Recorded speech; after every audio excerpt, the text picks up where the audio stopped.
SR live YouTube ચેનલમાં આપનું સ્વાગત છે। આજે આપણે એક નવો વિડીયો લઈને આવી ગયા છે, જે મસવાડ ગામેથી ગામ મારવા 2 કિલોમીટર દૂર જ્યારે 1000 વર્ષ જૂનું હનુમાન દાદાનું મંદિર એ પણ તમને વિડીયોમાં બતાવશું અને ત્યારના પાંડવોના સમયના જૂના અવશેષો અને જે ગુફા હતી તે ગુફા અહીંથી નીકળે છે પાવાગઢ અને ત્યાંથી પાંડવો પાવાગઢ ચાલી ગયા હતા એ પણ બતાવીશું। અને ભીમ જે જગ્યા પર નહાતા હતા જ્યાં ધોધ પડે છે એ કુંડી પણ બતાવીશું તમને। વિડીયોમાં કન્ટિન્યુ બન્યા રહેજો અને ચેનલ પર નવા હો તો ચેનલને સબસ્ક્રાઈબ કરી દેજો। અને જ્યાં વિષ્ણુ ભગવાનના લગ્ન થયા હતા અને જે ચોરીના કુંડાળા છે, જે મંડપ રોપાયો હતો અને એ મંડપના જે બાંસ રોપ્યા હતા અને જેના કુંડ છે એ પણ કુંડ પણ તમને બતાવીશું, હોલ પણ બતાવીશું। તો વિડીયોમાં કન્ટિન્યુ બન્યા રહેજો। પહેલાં તો આપણે અહીંયા હનુમાન દાદાના દર્શન કરી લઈએ મિત્રો।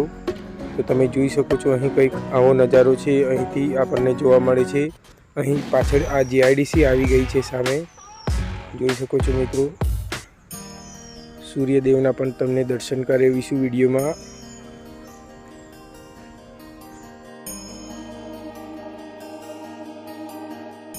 મિત્રો આ જે હનુમાન દાદાનું મંદિર જે 1000 વર્ષ જૂનું એનાથી પણ વધારે એવું કહેવામાં આવે છે અહીંના લોકો દ્વારા। તો તમને એ મંદિરના પણ દર્શન કરાવીએ।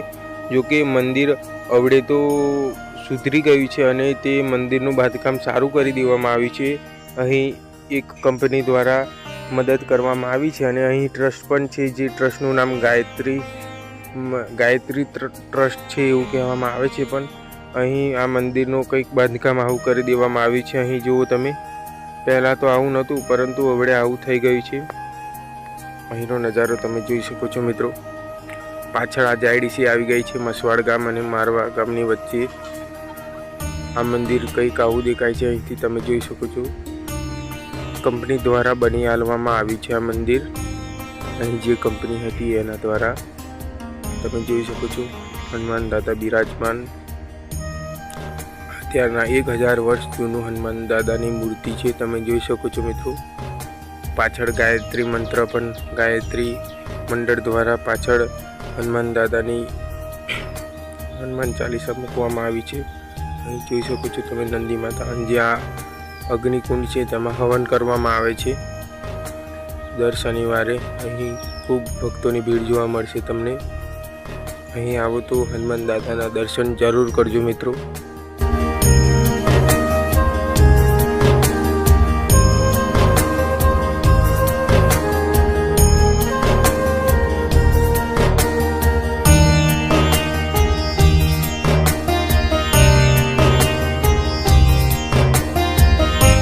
અને હા મિત્રો, જો તમે બજરંગબલીના ભક્ત હોવ તો કોમેન્ટમાં જય બજરંગબલી લખવાનું ના ભૂલતા।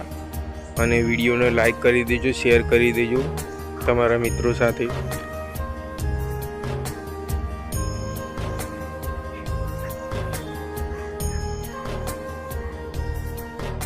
જોઈ શકો છો મિત્રો, આ જે જૂની મૂર્તિ છે એ ત્યારની જૂની મૂર્તિ છે, 1000 વર્ષ જૂની।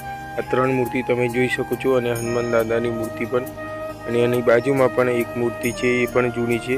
હવે ચાલો મિત્રો આપણે ગુફાના તમને દ્રશ્ય બતાવી દઈએ। આ સામે ગુફા તમે જોઈ શકો છો, અહીંનો નજારો કંઈક આવો દેખાય છે।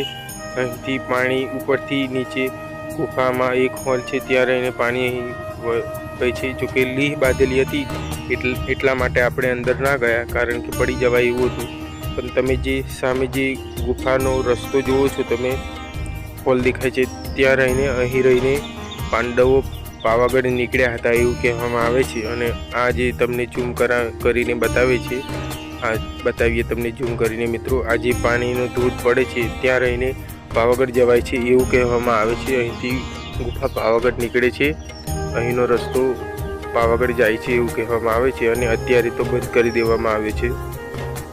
વિડીયોમાં કન્ટિન્યુ બન્યા રહેજો મિત્રો। હવે તમને બતાવીએ જ્યાં વિષ્ણુ ભગવાનના લગ્ન થયા હતા અને ત્યાં ચોરીના જે કુંડાળા છે એ મંડપ રોપાના હતા, અને જે ત્યાંના નાના જે હોલ છે મંડપ રોપવા માટે જે હોલ કર્યા હતા એ હોલ પણ તમને બતાવીએ। જોકે વિષ્ણુ ભગવાનના પગલાં પણ હતા, પણ બધા બહાર ગામના અહીં આવીને ચોરી ગયા એવું કહેવામાં આવે છે અને બીજા મંદિરે તેની સ્થાપના કરી દીધી છે.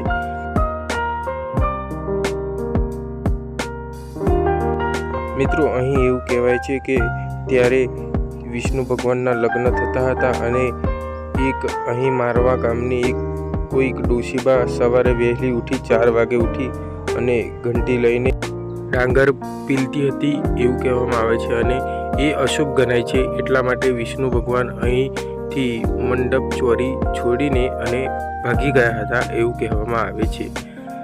તો મિત્રો એટલા માટે અહીં તમને હોલ બતાવીએ જે મંડપ ચોરીના ત્યારના વિષ્ણુ ભગવાનના લગ્નના જે હોલ છે આ તમે જોઈ શકો છો. એક હોલ તમને બતાવ્યો, અહીં એક બીજો છે જોઈ શકો છો તમે મિત્રો. હવે આગળ પણ જે મોટા જે બાંસના લાકડા સમાય એવડા મોટા હોલ તમને આગળ બતાવીએ છીએ જે મંડપના છે. આગળ તમે આ શાના છે એ તો ખબર નથી પણ મંડપના તમને બતાવીએ છીએ આગળ. ચાલો, અહીં પગલાં પણ હતા પણ એ તમને આગળ વિડીયોમાં કીધું કે તે ચોરી ગયા હતા એટલા માટે એના પણ તમને દર્શન કરાવ્યું મિત્રો. આગળ આપણા હરીશભાઈ જઈ રહ્યા છે જોઈ શકો છો તમે. વિડીયોમાં કન્ટિન્યુ બનાવી રહેજો મિત્રો. અહીં તમને ભીમ નાહતા હતા, સ્નાન કરતા હતા. જે આ ધોધ પડે છે એ ધોધ એવું કહેવાય છે કે નંદી સ્વરૂપે એનું મુખ દેખાય છે. એ ધોધના પણ તમને દર્શન કરાવીએ અને ભીમ જ્યાં નાહતા હતા એ પણ બતાવીએ મિત્રો. વિડીયોમાં કન્ટિન્યુ બનાવી રહેજો. આ એક હોલ તમને જોવા મળશે. અહીં એક આગળ પણ છે બતાવીએ છીએ તમને. એક મિત્રોએ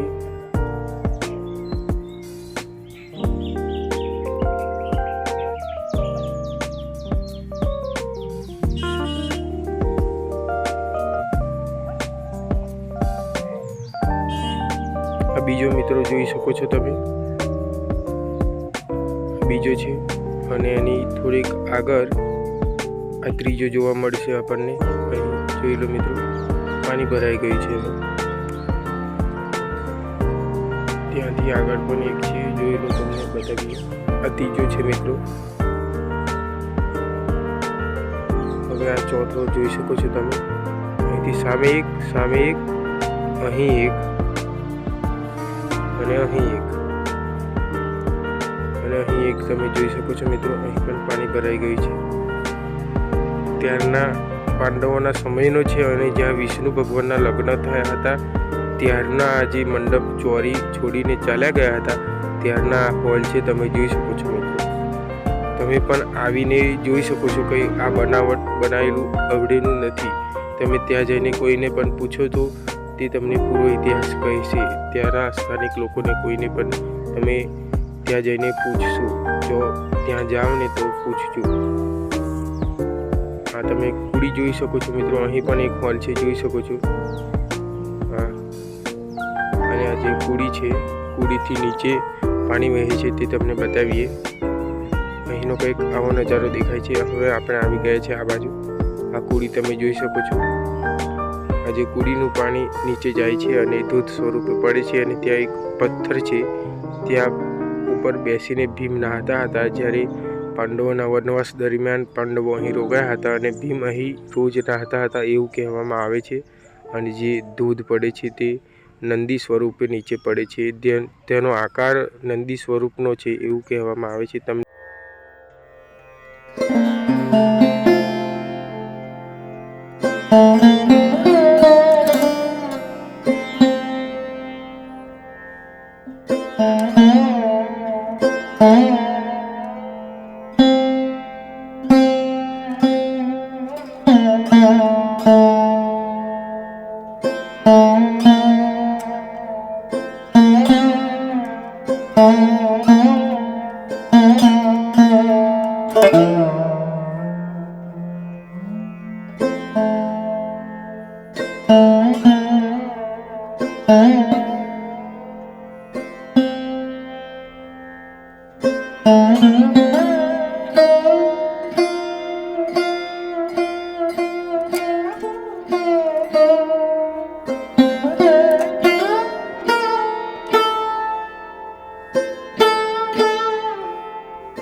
ચાલુ. નમસ્કાર.